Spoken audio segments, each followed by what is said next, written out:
talking about imagination. And last week, the subtitle was "To Dream Again." We were saying that the imagination is key because it has us to. We good? All right. It has us. It's our canvas, the canvas for our dreams, the canvas for our vision. So it's what God uses to paint a picture on our future, where we're going. And the interesting thing about it is, so imagine if the adversary got access to your imagination. That's what we normally call a nightmare, right? Or he can have us following the wrong picture, right? He can have us traveling the wrong picture. You know, he can have us, because sometimes your emotions cloud you, so you can allow your emotions or your feelings to infiltrate that picture. But we were saying that image of what God wants us to be, he tries to keep before us, because that's our inspiration to live out our choices and decisions. And you'll find yourself at a place of peace. Like every time if you're in harmony with that picture, you'll find yourself at a place of peace. Now, the adversary the whole time will be trying to give you what we call false evidence appearing real. So try to give us a picture, a counterfeit picture, to pull us away from God's picture. And see, and you can tell, because when the adversary pulls you away from God's picture, then even though you're traveling and you may be in harmony with that particular picture, you lose that peace. See, that's how you can tell you lose that peace. You find yourself with a lot more conviction. So let's look at, this is the picture. This environment right here is the picture. So you're going to have to keep up, because I'm going to be moving all around the place. All right, so this is the picture. So as long as we're within here, we're fine. So the adversary tries to give us he tries to entice us with another picture.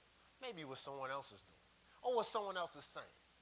You know, because you know, remember we did the message on who got your ear. Somebody gets your ear, and see, they speak into your ear, but it affects your picture. Right? So it's not just what you see, it's what you hear. They speak into your ear, and if you hear it long enough, like if someone keeps telling you over and over and over, you all right. Or you good, but you're not like everybody else. And if they say it long enough, it becomes your picture. So you show up on a basketball court saying, okay, well, I can play, but I'm not like everybody else, not knowing you're the greatest player on the court. But if you hear long enough what they say, you start to live out that picture. Amen. Right? And it's subtle. It's effect, so you got to watch what you listen to. So let's say you listening to the wrong things, and he's trying to flash the false evidence appearing real, the fear, you know. And so you step outside of the picture, the presence of God in his picture. Because the scripture says when we're there, this is like beholding ourselves in a mirror. And it says that we're changed into his image, his picture, day by day. 2 Corinthians 3:18, right? But the adversary doesn't want me to be changed into his image. The adversary wants me to be changed into his image. So he tries to pull me out. Now when I get out, so here I'm in peace with his picture. But when I get out here, I feel something, but maybe I don't like the way I feel. So the goal is, if I don't like the way I feel, I'll get back in harmony with his picture. Right? It should inspire me to go, ooh, not comfortable out here, I'm going to go back in there. You would think that's what happened, but some people decide, man, I feel comfortable out here. Let me get me a drink. And it'll numb that feeling, and then I can hang out here longer. So I won't feel uncomfortable. So then they go a little further away from the picture. But it really feels uncomfortable out here, and a drink ain't enough. So I might have to have a drink and smoke something, just anything to numb that feeling, because that feeling is uncomfortable. So, something, cigarettes, anything, just something to keep me out of. I may eat everything, but I need something to numb me from this feeling. And then before you know it, I done got further. Now, I done lost the signal. See, the signal was letting me know, that conviction is saying, hey, you've gone too far. And as long as I got the signal, I can always get back. Right? Because Like, I recognize I'm outside of the picture. But if I train myself to numb the signal, I'll get to a point where I don't even recognize the signal. I'm living in the intoxication and the numbness of not having a signal that I'm outside of the presence of God in the picture. Now, I can't repeat that, but it's recorded. Right? Now, that's dangerous because I can be living outside this picture. So now, even though I'm numb, my body starts to react because it's not designed to be too far outside of the God's presence. You know, we said it before. You know, take a fish out of water, it dies. You take a tree out of the ground, it dies. You take man out of God. Right. So if I spend too much time out here, now I'm starting to wither away. But now that process starts on the inside. Things start breaking down because it's not in the atmosphere that sustains it. It's not around life, so it can't keep living. We were talking about on Guy Talk, we were talking about eating live food and how live food does better for your body than dead food. I wonder why. You are what you eat, right? So now I'm outside of this presence and stuff starts breaking down. So now I'm dealing with all types of pains and aches. I got something called depression that instead of saying, let me go back in his presence, depress. You know I'm dealing with depression, right? Because I'm depressing the picture. I'm holding it down. It's trying to get out. But I'm suppressing it. The more I take in the world, the more I pile on top of that picture God has for me. The more I take on somebody else's life. So I'm piling somebody else's life on top of mine. But the whole time, my life, my picture, is trying to fight its way out. So now I'm feeling constipated. And you already know that makes you irritable. Now I'm snapping on folks.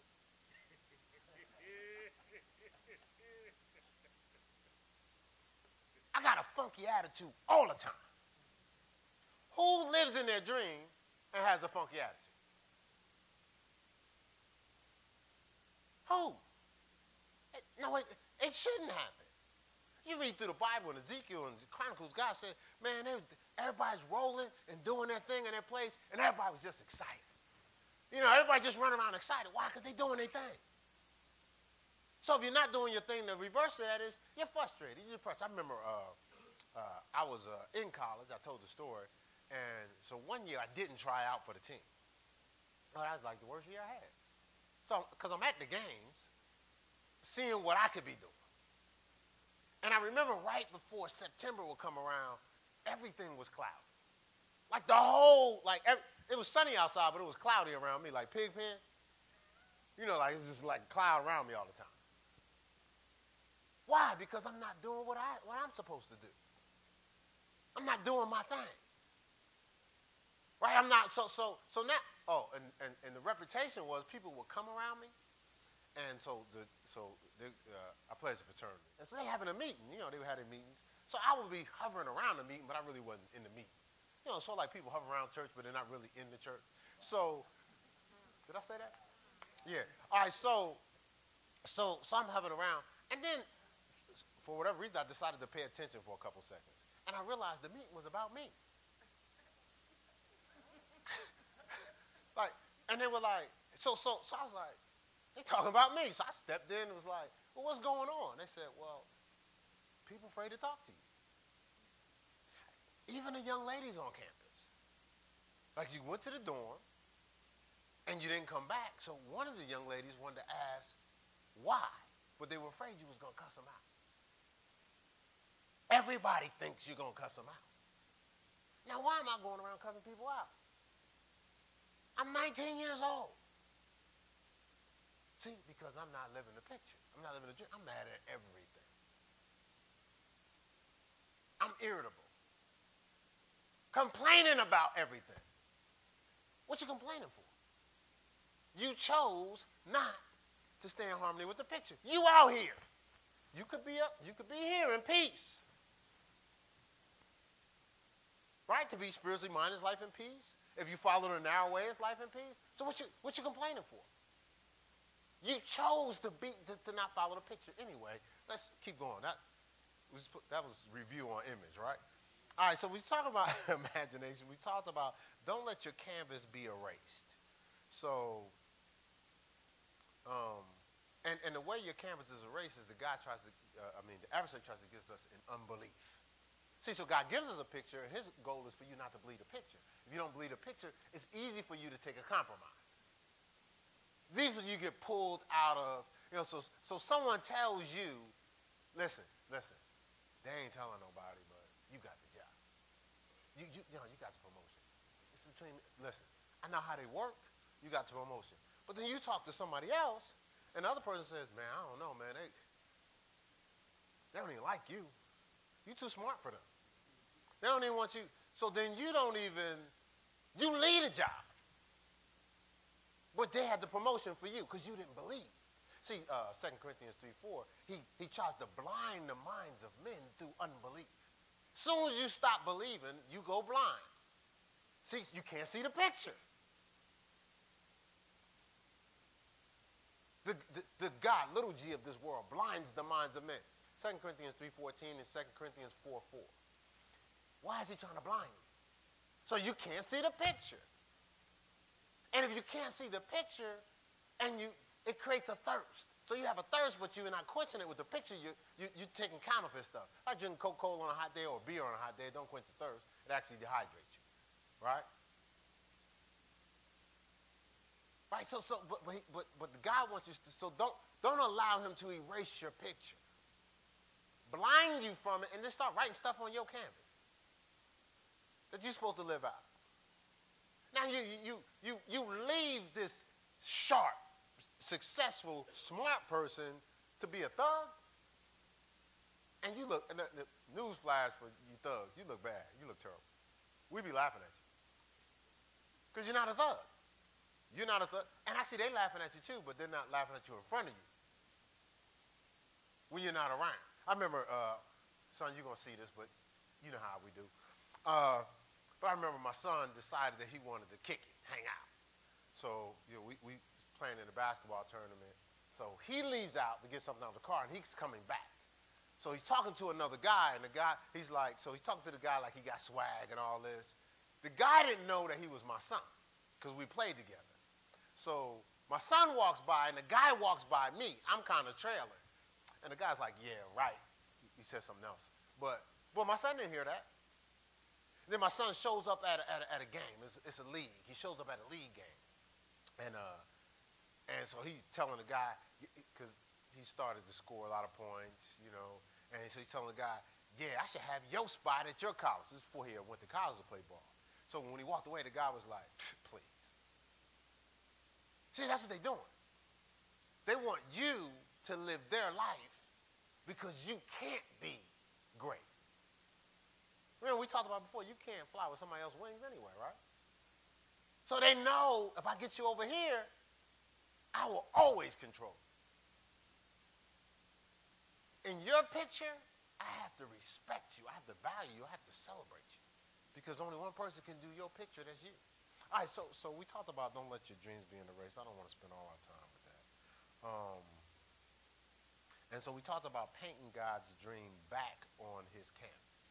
Painting God's dream. So the closer we get to God, the more he reveals to us what he has planned for us the whole time. So nothing's changed from God. Just because you're at a certain age, just because you think you missed a window of opportunity, as far as God is concerned, I know what I designed you for. So as far as God is concerned, is what I designed you for, that's what you're supposed to do. They were talking about, I think it's Bernard Hopkins, I think he's 47 or something like that. They was talking about him, he's a boxer. And they were saying how he hurting people, 47.